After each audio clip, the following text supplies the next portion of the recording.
নমস্কার। কথাকলির আসরে তোমাদের সবাইকে স্বাগত। আজ আমি তোমাদের অমিতাভ বসু সম্পাদিত জাতকের গল্প বইটি থেকে বীর নন্দী সেন গল্পটি পাঠ করে শোনাব। জাতকের নাম কালিঙ্গ জাতক। বৈশালীর লিচ্ছবিরা ছিল বড়ই তার্কিক। তর্কবিদ্যাকে তাহারা সর্বশ্রেষ্ঠ বিদ্যা বলে মনে করত। দুইজনের মধ্যে তর্ক বাঁধিয়ে দিয়ে তাহারা বেশ আমোদ পেত। একবার একজন সাধু বৈশালীতে এসে তর্কে সকলকে হারিয়ে দিয়ে খুব আদর পেয়েছিলেন। এই সময় একজন রমণীয় বৈশালীতে উপস্থিত ছিলেন। তাহার সঙ্গে ওই সাধুর প্রবল তর্ক বেঁধে গেল। লিচ্ছবিরা দেখল দুইজনেই তর্কবিদ্যায় নিপুণ। তখন তাহারা ঠিক করলে যদি তাহাদের দুইজনের মধ্যে বিবাহ দেওয়া যায়, তাহা হলে তাহাদের সন্তানগণ নিশ্চয়ই তর্কযুদ্ধে সমগ্র ভারতবর্ষে দিগ্বিজয়ী বিতণ্ডাবীর হবে। ইহাতে বৈশালীর গৌরব বাড়বে। লিচ্ছবিরা খুব ঘটা করে দুইজনের বিবাহ দিল। কালক্রমে তাহাদের 4টি কন্যা হল। কন্যারা পিতামাতার নিকট হতে তর্কবিদ্যায় বিশেষ জ্ঞান লাভ করল।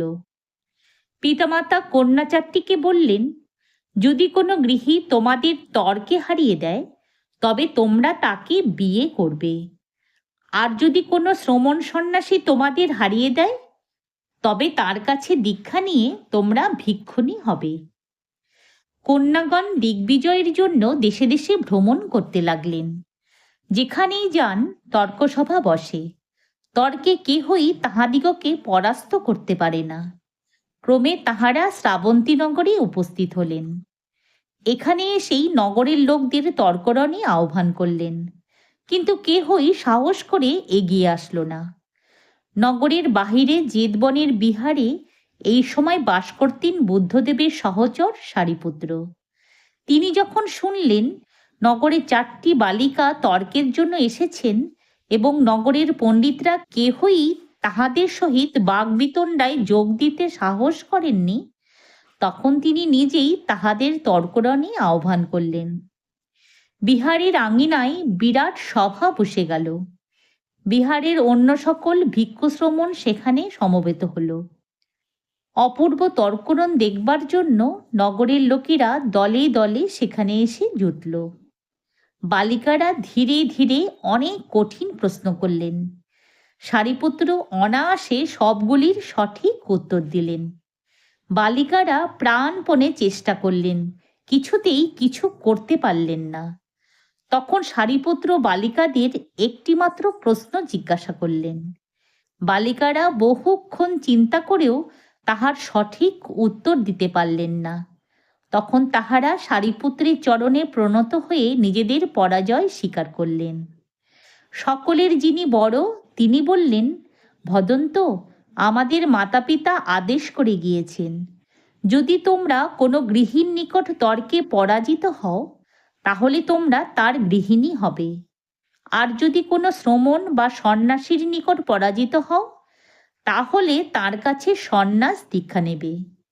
আপনার কাছে আমরা যখন পরাজিত হলাম তখন আমাদের সন্ন্যাস দীক্ষা দান করুন। নগরের লোকেরা ইহাতে হাই হাই করতে লাগল। এমন সুন্দরী বালিকারা মাথা মরিয়ে সন্ন্যাসিনী হবেন, ইহাতে সকলের হৃদয় ব্যথিত হল। এই তরুণীরা সংসারের ভোগ সুখের কোনো আস্বাদ পেলেন না। তর্কে হেরে বাধ্য হয়ে ইহাদিগকে সন্ন্যাসিনী হতে হল, তাহাতেই সকলের ক্ষোভ।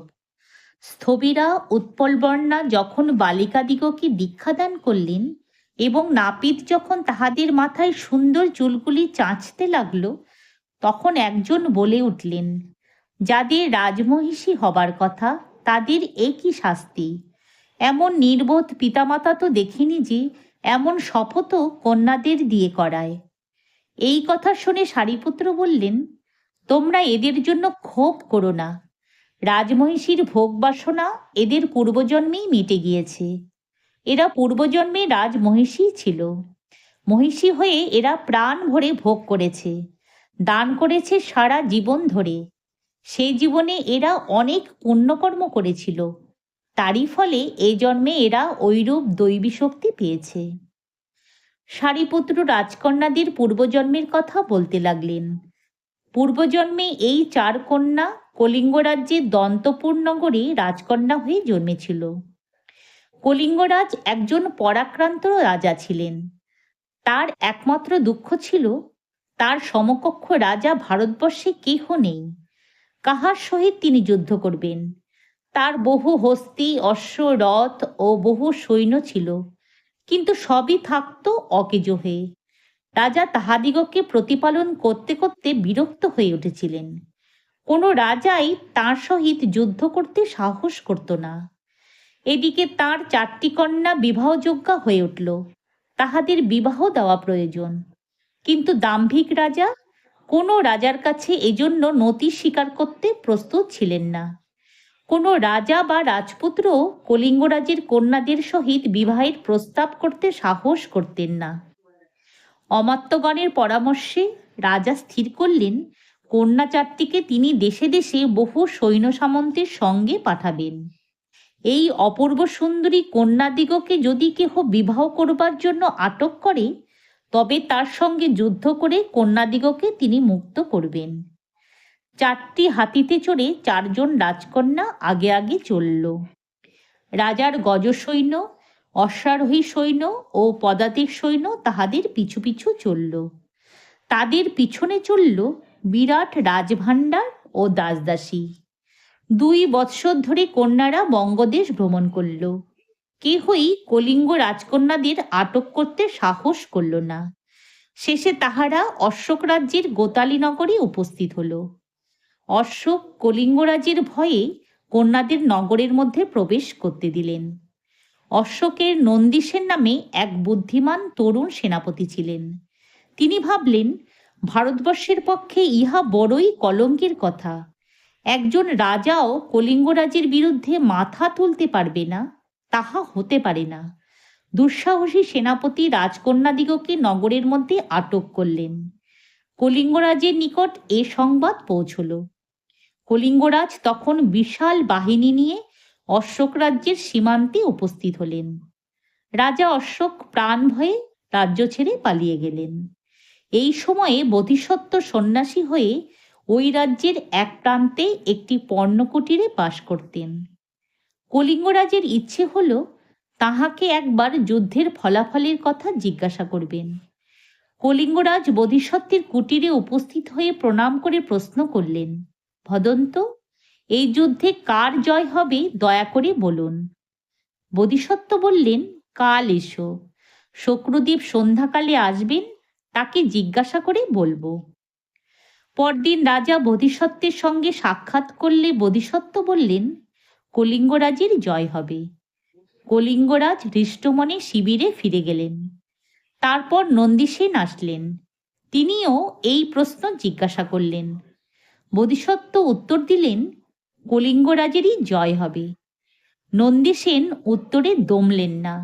তিনি শিবিরে ফিরে সৈন্যগণকে উৎসাহিত করতে লাগলেন, যদি তোমরা তোমাদের রাজাকে ভালোবাসো, যদি তোমাদের জন্মভূমির প্রতি মমত্ববোধ থাকে, যদি স্বজাতির গৌরব রক্ষা করতে চাও, তাহলে তোমাদের প্রাণ উৎসর্গ করতে হবে। বলা বাহুল্য, বোধিসত্ত্বের ভবিষ্যৎবাণী তাহাদিগকে জানালেন না। সৈন্যগণ এক বাক্যে উত্তর দিল, আমরা জীবন উৎসর্গ করতে প্রস্তুত আছি। এদিকে কলিঙ্গরাজ শিবিরে গিয়ে সৈন্যগণকে বললেন, একজন সিদ্ধপুরুষ বললেন, আমাদের নিশ্চয় জয় হবে, তোমরা নিশ্চিন্ত থাকো। যথাকালে যুদ্ধ বাঁধল। কলিঙ্গের সৈন্যগণের ধ্রুব বিশ্বাস তাহাদের জয় হবেই। কাজেই তাহারা তত মন দিয়ে যুদ্ধ করল না। তাছাড়া তাহাদের নিজেদের শক্তিতে এমন দৃঢ় বিশ্বাস ছিল যে তাহারা অশোকের সেনাগণের উপর অবজ্ঞা ভরে বল প্রয়োগ করতে লাগল। অশোকের সেনাগণ বীর দর্পে প্রাণপণে যুঝতে লাগল। নন্দীসেন তাহাদের আগে আগে ঘোড়ায় চড়ে তাহাদিগকে চালনা করতে লাগলেন। কয়েক সহস্র মাত্র সৈন্য নিয়ে নন্দীসেন বিপুল বিক্রমে কলিঙ্গরাজের বিশাল বাহিনীকে আক্রমণ করলেন। ফলে কলিঙ্গরাজ পরাজিত হয়ে পলায়ন করলেন। যুদ্ধে জয় হয়েছে শুনে অশোক রাজ্যে ফিরে আসলেন। নন্দীসেন বললেন, মহারাজ, কলিঙ্গরাজের কন্যা চারটিকে আপনি বিবাহ করুন। অশোক বললেন, নন্দীসেন, তুমি যুদ্ধ করে কন্যা চারটিকে জয় করেছ, তুমি এদের বিবাহ করো। নন্দীসেন ইহাতে সম্মত হলেন না। এই ব্যাপার নিয়ে দুজনের মধ্যে তুমুল তর্ক বেঁধে গেল। শেষে কন্যা চারটিকেই মীমাংসার ভার দেওয়া হলো। রাজকন্যারা নন্দীসেনকেই বরণ করলেন। অশোকরাজ কলিঙ্গরাজের কাছে 4 কন্যার জন্য যৌতুক চেয়ে পাঠালেন। কলিঙ্গরাজ বহু ধনরত্ন, দাসদাসী, অশ্বহস্তি যৌতুক স্বরূপ পাঠিয়ে দিলেন। যুদ্ধ শেষ হলে শক্রুদেব যখন বোধিসত্ত্বের কুটিরে উপস্থিত হলেন, তখন বোধিসত্ত্ব শক্রুদেবকে জিজ্ঞেস করলেন, এই যুদ্ধের ফলাফল সম্বন্ধে আপনি সত্য কথা বললেন না কেন? আমি যে লজ্জায় মুখ দেখাতে পারছি না। শক্রুদেব বললেন, আমি সত্য কথাই বলেছিলাম। তখন পর্যন্ত যা সত্য ছিল আমি তাই বলেছিলাম। কলিঙ্গরাজ বিজয়ী হবে বলেছিলাম, তাও যেমন সত্য। অশোকরাজ বিজয়ী হয়েছে, তাও তেমনই সত্য। ভবিষ্যৎবাণী শুনবার পূর্ব পর্যন্ত কলিঙ্গরাজ সম্বন্ধে যে সত্য ছিল, সে সত্যকেই নন্দীসেনের পুরুষকার উল্টিয়ে দিয়েছে। কলিঙ্গরাজ আর তার সৈন্যরা উপেক্ষা ও শৈথিল্যের দ্বারা সে সত্যের অন্যথা ঘটিয়েছে। ভবিষ্যৎবাণী কলিঙ্গরাজের উৎসাহ ও পরাক্রম শিথিল করল, তাই নন্দীসেনের সুপ্ত শক্তিকে জাগিয়ে তুলল। ভবিষ্যৎবাণী নিজে যে অঘটন ঘটালো, তার জন্য আমি দায়ী নই। দায়ী নন্দীসেনের তেজ বিক্রম, সাহস ও পুরুষকার। নন্দীসেন সৈন্যদের ভবিষ্যৎবাণী জানায়নি, কলিঙ্গরাজ জানিয়েছিল। এখানেই কলিঙ্গরাজের ভুল হলো। পরের সত্য এসে আগের সত্যকে সরিয়ে দিল।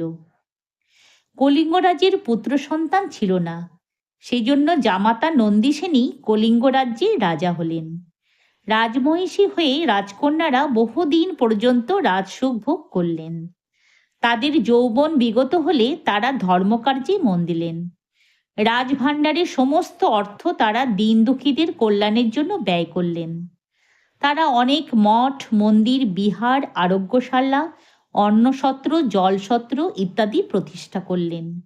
নিজেরা ব্রত উপাসনা, তপ জপ, ধ্যান ধারণা, অতিথি সেবা ইত্যাদিতে জীবন উৎসর্গ করলেন। পূর্বজন্মে এই সকল সৎকর্ম করার জন্য এ জন্মে তাদের শ্রমণী হতে হলো। তারা দৈব শক্তির অধিকারিণী হলেন। তোমরা ইহাদের জন্য বৃথা ক্ষোভ করছ। ইহারা সৎকর্মের পুরস্কার পেলেন।